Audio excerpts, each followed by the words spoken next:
Don't move. Because once you hear what happened inside this house, you'll never forget it. On a warm summer night in 1912 in the quiet town of Villisca, Iowa, 8 people went to sleep inside a small wooden house at the end of a dirt road, the kind of place where everyone knew each other, where doors were left unlocked, where danger felt like something that only existed in faraway cities. Not here, not in this town, not in this home, not on this night. The Moore family returned late from a church program, the children tired but happy, the 2 visiting girls excited to spend the night, footsteps moving through dim lamplight, whispered conversations, blankets pulled up over shoulders, the final sounds of the day fading into stillness, a house settling into sleep. Sometime after midnight, someone approached the house, someone who either knew exactly where to go or had been there before. Someone who did not rush, who did not hesitate, who crossed the threshold without forcing a door or breaking a window, entering as quietly as a shadow moving across the floor, walking deeper into the darkness while the entire house remained unaware of what had already begun. Investigators would later say there was no sign of forced entry, nothing broken, nothing disturbed at first glance, as if the night itself had invited the intruder in. Upstairs, Josiah and Sarah Moore slept in their bed, unaware that someone now stood in the room with them, holding an axe, silent, steady, patient. The first strike came hard, and then another and another, blows delivered with such force that the room itself felt transformed into something unreal, something beyond violence, something driven not by panic but by control. The killer did not stop, did not flee, did not fear discovery, and when the silence returned, it was heavier than before, thicker, almost unnatural. Then the intruder turned toward the children's room, small shapes beneath blankets, the soft rhythm of breathing, innocence resting in darkness, unaware that danger now stood only inches away. No one screamed loud enough for the neighbors to hear, no one escaped, no one ran to the door. Everything that happened inside that house stayed contained within its walls, as if the house itself swallowed the sound. By the time morning came, Villisca felt wrong, too quiet, too still. A neighbor noticed the lack of movement, curtains closed when they were usually open, chores undone, animals unfed, something out of rhythm with the ordinary pattern of life. When the door was finally opened, when people stepped inside, what they found stopped them cold. Every mirror in the house had been covered, as if the killer did not want reflections watching them, as if the house was not allowed to look back at what had happened. Windows were blocked with clothing, lamps moved, objects rearranged in ways that made no sense, yet felt intentional.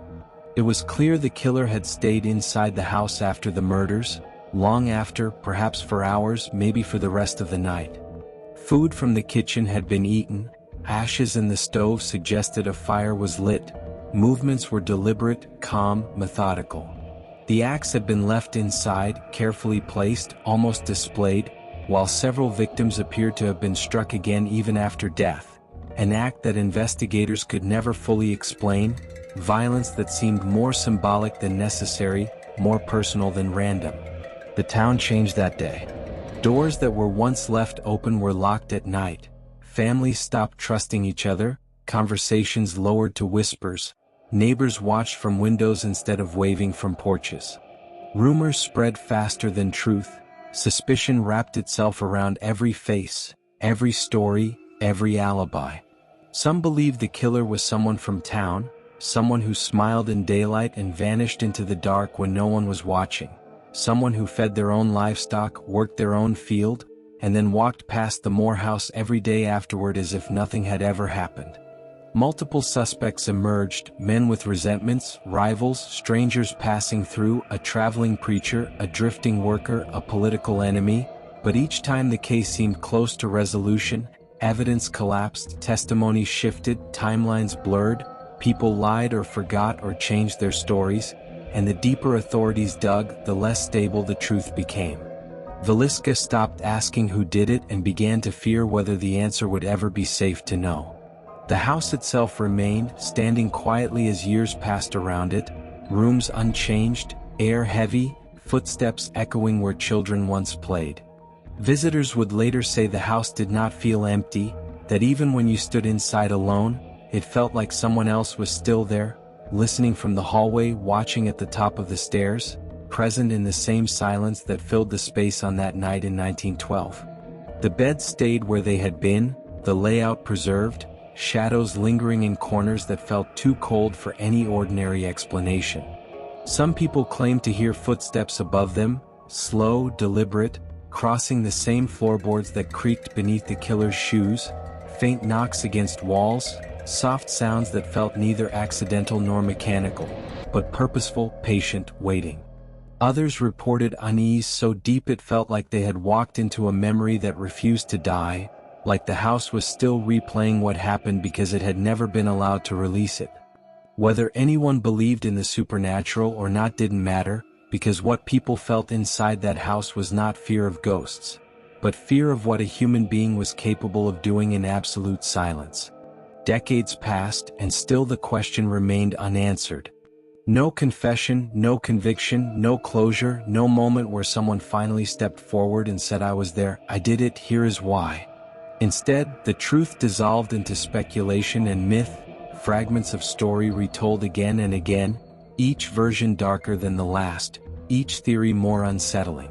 Some believe the killer returned to Villisca afterward, blending back into ordinary life, carrying groceries, attending church, shaking hands with the same people who wondered who had murdered the Moore family, while others believed the killer was never caught because they were never truly suspected at all.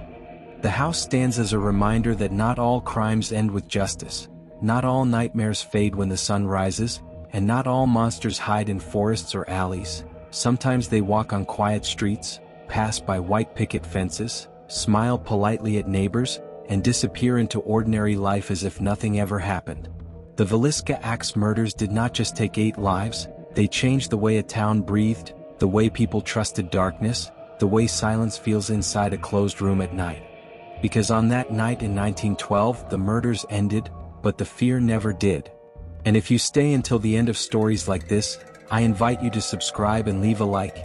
It helps the channel grow and keeps these real historical mysteries alive for new viewers who want to uncover them too.